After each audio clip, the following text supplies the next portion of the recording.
नमस्कार। आज बात करते हैं स्वतंत्र भारत के इतिहास के एक ऐसे मोड़ की जिसने करोड़ों लोगों की जिंदगी को हमेशा हमेशा के लिए बदल कर रख दिया। हम बात कर रहे हैं द हिंदू कोड बिल्स की। देखिए, ये सिर्फ कानून नहीं थे, ये तो एक पूरी सामाजिक और कानूनी क्रांति थी जिसने हमारे आज के भारत की नींव रखी। तो ये बदलाव आखिर था कितना बड़ा? इसे समझने के लिए जरा इन दो तस्वीरों को देखिए। एक 1955 से पहले की और एक उसके बाद की। हिंदू महिलाओं की कानूनी स्थिति में ना जमीन आसमान का फर्क आ गया था। सोचिए, एक तरफ था बहुविवाह, मतलब एक से ज्यादा शादियां और संपत्ति के अधिकारों से लगभग पूरी तरह बेदखली। और फिर दूसरी तरफ अचानक से एक विवाह का कानून, तलाक का अधिकार और विरासत में हक, ये सब मिला। तो सवाल यह है कि ये सब हुआ कैसे और क्यों? चलिए इसी को समझते हैं। तो इस कहानी को समझने के लिए हमें थोड़ा पीछे जाना होगा।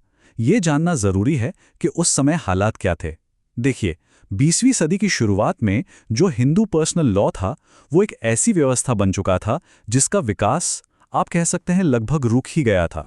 और यहाँ एक बहुत दिलचस्प बात सामने आती है, वो ये कि हिंदू कानून ऐतिहासिक रूप से हमेशा से ऐसा रुका हुआ नहीं था। ये तो डायनामिक था, मतलब समय के साथ बदलता रहता था। पुराने जमाने में जो कानून के जानकार और टीकाकार होते थे, वो क्या करते थे कि पुराने ग्रंथों की व्याख्या समय की जरूरतों के हिसाब से करते थे। मतलब जैसे जैसे समाज बदलता, वो कानून को भी उसके साथ ढाल देते थे। लेकिन समय के साथ ये जो बदलने की प्रथा थी, ये बंद हो गई, खासकर ब्रिटिश राज में। उस दौर में अदालतें सिर्फ उसी कानून की व्याख्या कर सकती थीं जो पहले से लिखा जा चुका था। वो उसमें कोई फेरबदल नहीं कर सकती थीं, कानून को नए जमाने के हिसाब से ढाल नहीं कर सकती थीं। और नतीजा क्या हुआ? नतीजा ये हुआ कि कानून तो वहीं का वहीं अटका रह गया और समाज वो तेजी से आगे बढ़ रहा था। अब ऐसा नहीं है कि इस रुकी हुई व्यवस्था को सुधारने की कोशिशें नहीं हुई। हुई, बिल्कुल हुई, लेकिन वो थी पीस मील लेजिस्लेशन जैसी। मतलब टुकड़ों में बदलाव। जैसे कहीं एक छोटा सा पैच लगा दिया। मान लीजिए हिंदू विधवा पुनर्विवाह एक्ट 1856 बना दिया। लेकिन ये सुधार ना अधूरे थे। ये पूरी समस्या को जड़ से नहीं पकड़ रहे थे और अक्सर और ज्यादा कंफ्यूजन पैदा कर देते थे। और बस इसी वजह से एक मुकम्मल कानून, एक कॉम्प्रहेंसिव कोड की जरूरत बहुत जोरों से महसूस होने लगी थी। और इसी जरूरत का जवाब बनकर सामने आया हिंदू कोड बिल। और इसे पेश करने वाले थे इसके मुख्य आर्किटेक्ट, भारत के पहले कानून मंत्री डॉक्टर B.R. अम्बेडकर। और ये बिल, सच कहूं तो अपने आप में एक क्रांति था। इसने उन अधिकारों की बात की जिनके बारे में उस वक्त सोचा भी नहीं जा सकता था, खासकर महिलाओं के लिए। विवाह, तलाक और संपत्ति, सब में बराबरी की बात। इसने कहा कि बहुविवाह यानी एक से ज्यादा शादियां अब नहीं चलेंगी। बेटियों को पिता की संपत्ति में हिस्सा मिलेगा और तलाक को कानूनी मान्यता दी जाएगी। ये उस जमाने के हिसाब से बहुत बहुत बड़े बदलाव थे। डॉक्टर अंबेडकर के लिए ये सिर्फ एक कानून नहीं था, नहीं, ये तो सामाजिक न्याय का एक हथियार था, बराबरी लाने का एक जरिया। उन्होंने तो यहां तक कहा था कि उनके लिए ये बिल संविधान बनाने से भी ज्यादा जरूरी है। सोचिए, इस बात से पता चलता है कि वो इस बिल से व्यक्तिगत तौर पर कितना गहरा जुड़े हुए थे। लेकिन जैसे ही ये बिल सामने आया, पूरे देश में एक जबरदस्त बहस छिड़ गई। देश मानो दो हिस्सों में बंट गया। एक तरफ थे वो लोग जो उसका समर्थन कर रहे थे। उनका कहना था कि भाई इससे महिलाओं को बराबरी मिलेगी, हमारा पुराना कानूनी सिस्टम मॉडर्न होगा। लेकिन दूसरी तरफ विरोध भी जोरदार था। विरोध करने वालों ने इसे हिंदू धर्म पर हमला बता दिया। उनका एक तर्क ये भी था कि ये जो संसद है, इसे तो सीधे जनता ने चुना ही नहीं, तो फिर इसे समाज में इतने बड़े बदलाव करने का हक कैसे है? और हाँ, एक बड़ा सवाल ये भी उठा कि ये कानून सिर्फ हिंदुओं पर ही क्यों लागू किया जा रहा है। और ये विरोध सिर्फ बातों तक ही नहीं रहा, नहीं, सड़कें भी गर्म हो गईं। जनसंघ और हिंदू महासभा जैसी राजनीतिक पार्टियों और कई रूढ़िवादी संगठनों ने पूरे देश में प्रदर्शन किए। और मजे की बात देखिए, विरोध सिर्फ बाहर से नहीं था। सत्ता में जो कांग्रेस पार्टी थी, उसके अंदर भी एक बहुत बड़ा गुट इसके खिलाफ था, जिसमें उस समय के राष्ट्रपति डॉक्टर राजेंद्र प्रसाद भी शामिल थे। अब इतने भारी विरोध के चलते बिल को जाहिर है एक बहुत बड़ा झटका लगा। वो पास नहीं हो पाया। लेकिन कहानी यहां खत्म नहीं हुई। इसके बाद एक नई और बहुत ही स्मार्ट रणनीति अपनाई गई। संसद के अंदर इतना जबरदस्त विरोध था और ऊपर से देश के पहले आम चुनाव भी सिर पर थे। इस दबाव में वो एक single comprehensive Hindu code bill pass नहीं हो सका।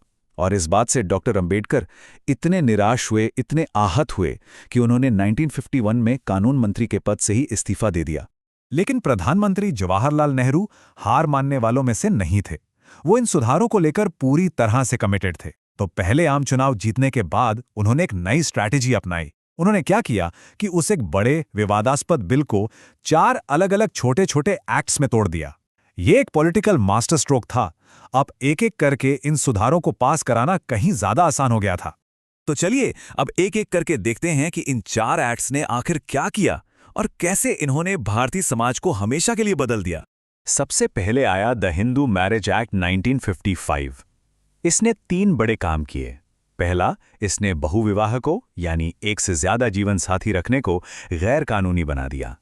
दूसरा, इसने अलग अलग जातियों में शादी को मंजूरी दी। और तीसरा और सबसे जरूरी, इसने पहली बार पुरुषों और महिलाओं दोनों को कुछ खास वजहों जैसे क्रूरता या पार्टनर के छोड़कर चले जाने पर तलाक लेने का बराबर का कानूनी अधिकार दिया। अब अगला जो एक्ट है उसे समझने के लिए एक शब्द समझना बहुत जरूरी है, को पार्टनर, या हिंदी में कहें तो सहदायक। अब ये क्या होता है? देखिए, आसान भाषा में समझिए। को पार्टनर वो इंसान है जिसे जन्म से ही अपने परिवार की मतलब पूर्वजों की संपत्ति में हक मिल जाता है, और 2005 से पहले तक ये हक सिर्फ और सिर्फ परिवार के बेटों, पोतों और परपोतों को ही मिलता था।